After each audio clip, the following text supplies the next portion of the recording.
Now, some of y'all may know, I do not travel the globe talking about no motherfucking seasonings. In my spare time, I infiltrate the Illuminati, find out what the fuck they got going on, get the information, run back to y'all, tell y'all everything I know. That's my motherfucking job. And y'all treat me wonderfully. But I don't know how many more times I'm gonna be able to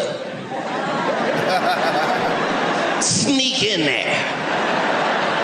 Thanks to Shannon Sharp and 90 million views, I can't sneak very often.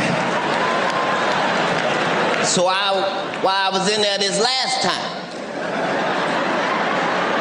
knowing that my last report might be my last report, I went in there and I got information for everybody.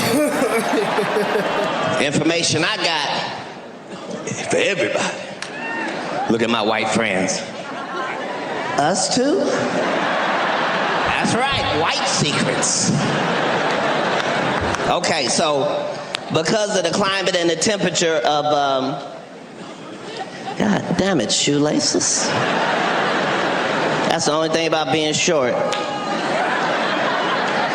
They made these shoelaces for a 7-foot nigga. All right, back to my Illuminati information. All right, I'm gonna do it quick, and I'm gonna be moving around for my own safety. Subscribe and like. Let's go.